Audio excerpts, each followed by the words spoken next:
এখন শুনবেন সংবাদ শিরোনাম। ভয়াবহ ভূমিকম্পে কাঁপল দেশ। ঢাকা, নরসিংদী আর রূপগঞ্জ ক্ষীরায় বিএনপির মনোনয়ন নিয়ে দলীয় কোন্দল তুঙ্গে। সমুদ্রপথে ইউরোপ যাত্রায় প্রাণ গেল মাদারীপুরের ৩ জন। বরিশালে বান্তা সম্প্রদায়ের মাঝে শিক্ষার আলো ছড়াচ্ছে। আসসালামু আলাইকুম। এতক্ষণ শুনছিলেন সংবাদ শিরোনাম, এখন শুনবেন বিস্তারিত। শক্তিশালী ভূমিকম্পে কেঁপে উঠল দেশের বিভিন্ন স্থান।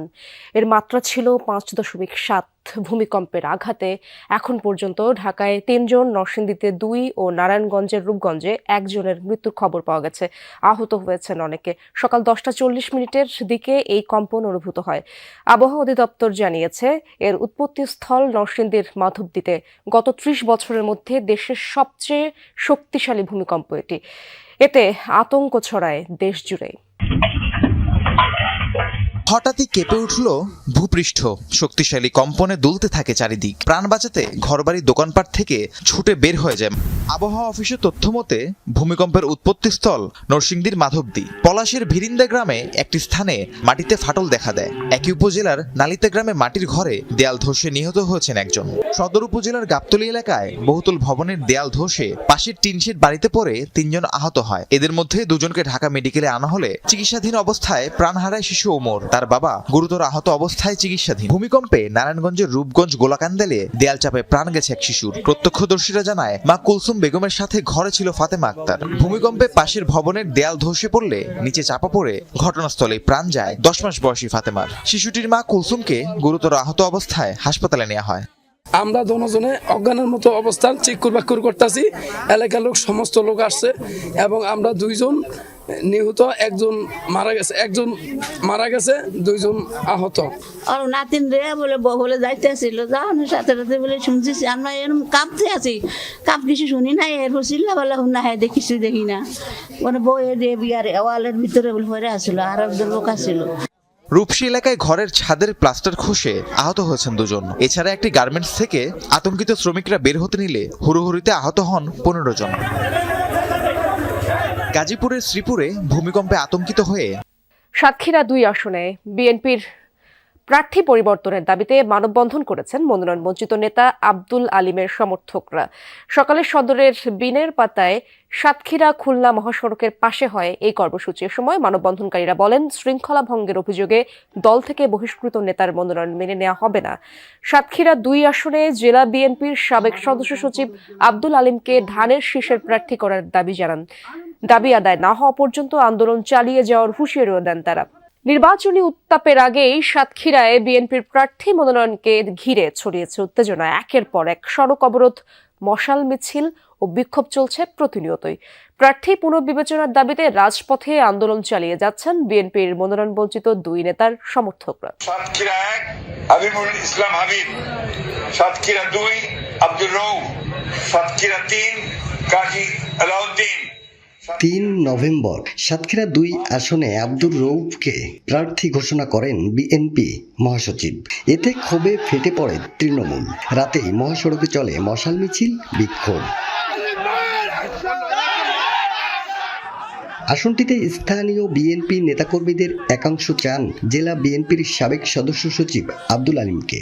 দফায় দফায় সাতক্ষীরা খুলনা মহাসড়ক অবরোধ করে বিক্ষোভ, মশাল মিছিল অব্যাহত রেখেছে আলিম সমর্থকরা। জনগণের সাথে ছিল চেয়ারম্যান আব্দুল আলিম। আমরা সাতক্ষীরাবাসী এই 14 ইউনিয়ন পৌরসভায় সবাই চাইছিল, 80% জনগণ চাইছিল আলিম চেয়ারম্যান নমিনেশন পাক। সাতক্ষীরা সদর 2 আসনের নমিনেশন একজন বহিষ্কৃত নেতাকে দিয়েছে। ওনার কাছ থেকে উইথড্র করে চেয়ারম্যান আব্দুল আলিম সাহেবকে নমিনেশন দিতে হবে। রউফ চেয়ারম্যান তিনি হলো বহিষ্কৃত নেতা, তিনি কিভাবে দলের মনোনয়ন পায়, এতে আমরা তীব্র হতাশ এবং আমাদের হৃদয় রক্তক্ষরণ হচ্ছে। আলিম চেয়ারম্যানকে মনোনয়ন না দেওয়া হয় তাহলে আমরা রাজপথ ছাড়বো না। দলের আশায় সমুদ্রপথে ইতালির উদ্দেশ্যে বাড়ি ছেড়েছিলেন মাদারীপুরের 3 যুবক। সমুদ্রপথে লিবিয়া পৌঁছানোর পর পাল্টে যায় দালাল চক্রের রূপ। তাদের নির্যাতন করে পরিবারের কাছ থেকে আদায় করা হয় আরও অর্থ। পরবর্তীতে নৌকায় ইতালির উদ্দেশ্যে যাত্রা করলে ভূমধ্যসাগরে সন্ত্রাসীদের গুলিতে নিহত হন ভুক্তভোগী 3 যুবক। পরিবারগুলোতে চলছে শোকের মাতম। মরদেহ ফেরত চায় তারা।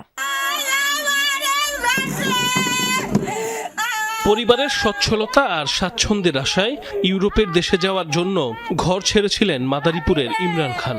এখন তার মৃত্যুর খবরে দিশেহারা স্বজনরা।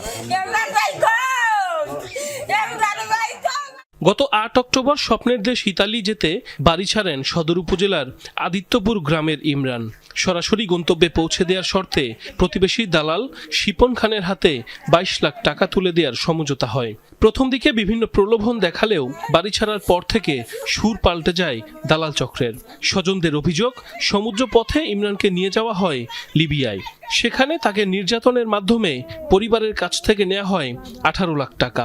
এরপর ১ নভেম্বর লিবিয়া থেকে নৌকায় ইতালি যাওয়ার উদ্দেশ্যে যাত্রা করলে ভূমধ্যসাগরে সন্ত্রাসীদের গোলাগুলির মাঝে পড়ে নিহত হন ইমরান। শিবন দালাল তার সাথে কথা হয়েছে আমার ছেলের সাথে, বলছে কি তোরে ২২ লাখ টাকা দিবি, তোরে আমার রুমে নিয়ে রাখবো, তোরে আমি স্পেশাল গেম করাই দিব। শিবন বলে কি আছে, আমি গেম দেওয়ার চেষ্টা করছিলাম, পুলিশে ধরছে, তাই জেলে আছে, জেলের তা ছাড়াবো, এই করবো সেই করবো। এরপরে আস্তে আস্তে জানতে পারি যে সে নাকি মারা গেছে।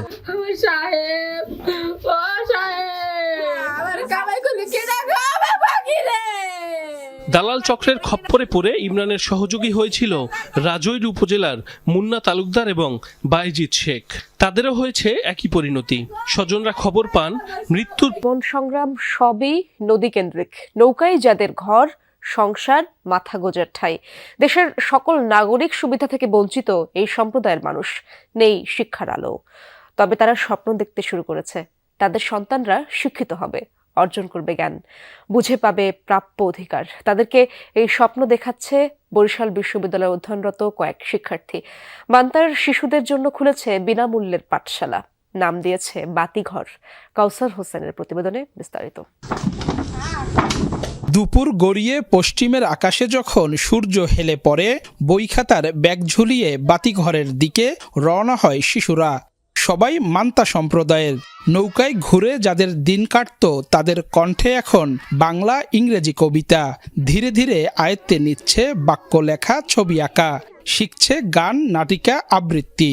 হাট্টি মেটনিম ডিম মাঠে ফরে ডিম কালো খাতা ছুটাছিং রা হাট্টি মেটিং ডিম twinkle twinkle little star how I wonder how to are up above the also high like a diamond in the sky.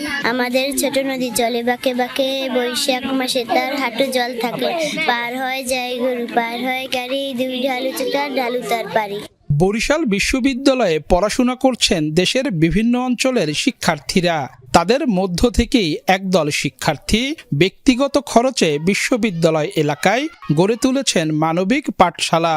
তাদের বিশ্বাস, সমাজ থেকে পিছিয়ে পড়া মান্তা শিশুদের অন্ধকার থেকে শিক্ষার আলোয় নিয়ে আসবে এই বাতিঘর। ওদের খুব ইন্টারেস্ট আছে পড়াশোনার ক্ষেত্রে, বাট ওরা সেই স্কোপটা পাচ্ছে না। আমরা সেটা দিতে চাচ্ছি বা আমরা ওদের সাপোর্ট হতে চাইতেছি যে ওরা সাহস নিয়ে পড়তে পারবে এরকম। আমাদের তরুণ সমাজ হিসেবে আমাদের কাজ হচ্ছে যারা সুবিধা বঞ্চিত তাদের অধিকারটুকু পেয়ে দেওয়া, বা যারা শিশু, যারা আন্ডার প্রিভিলেজড আছে তাদের জন্য কাজ করা। সপ্তাহে শুক্র ও